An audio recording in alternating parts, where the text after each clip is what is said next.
Factor models are a cornerstone of modern quantitative finance, providing powerful tools to understand and predict asset returns. They allow financial professionals, often called quants, to dissect the performance of individual stocks, bonds, or entire portfolios.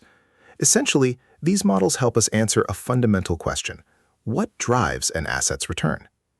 At their heart, factor models decompose an asset's total return into two primary components: systematic risk and idiosyncratic risk.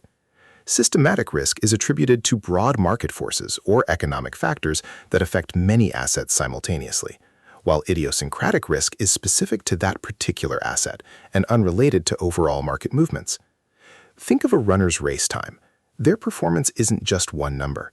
It's influenced by factors like their fitness level, the track conditions, the weather, and even their starting position. Similarly, an asset's return is a composite result of various underlying drivers, or factors. Factor models aim to isolate and measure the impact of each of these drivers. Mathematically, a single-period factor model can be expressed as Ri equals alpha I plus the sum of j equals 1 to k of beta ij fj plus epsilon I. This elegant equation forms the bedrock of factor analysis. Let us break down each term. Ri represents the excess return of asset I. Alpha I is the asset's alpha, or its performance unexplained by the chosen factors, ideally the manager's skill. Fj is the return of factor j, capturing a specific source of systematic risk. Beta ij is the factor loading, or sensitivity of asset I to factor j. Finally, epsilon I is the idiosyncratic or specific risk, unique to asset I and independent of the factors. Factor models broadly fall into three categories: macroeconomic, fundamental, and statistical. Macroeconomic models use observable economic time series like inflation, GDP growth, or interest rates as factors. Fundamental models employ firm-specific characteristics such as book-to-market ratio, market capitalization, or leverage. Statistical models, on the other hand, derive factors purely from historical return data using techniques like principal component analysis, without a predefined economic interpretation. Some of the most well-known factors include the market factor, famously used in the capital asset pricing model, or CAPM, represented by excess market returns.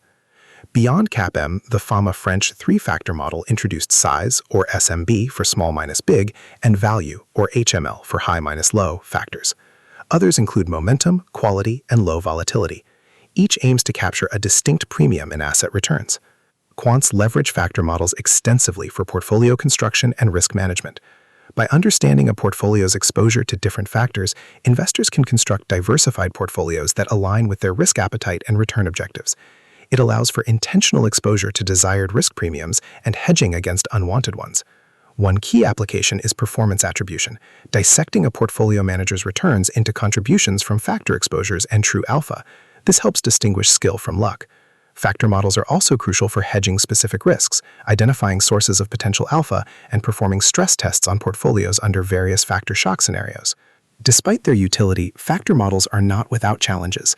Selecting the right factors can be difficult, and there's a risk of data mining, where factors appear significant purely by chance. Factor premia can also diminish or even reverse over time, a phenomenon known as factor decay. Furthermore, factors themselves might be correlated, complicating their interpretation.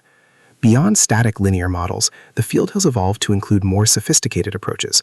Multi-factor models incorporate numerous factors to explain a broader spectrum of returns.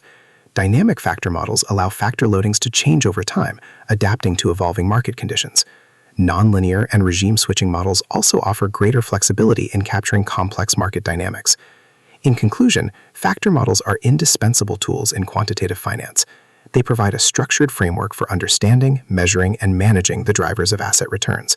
By decomposing returns into systematic and idiosyncratic components, quants gain invaluable insights, enabling more informed investment decisions, better risk control, and more transparent performance analysis.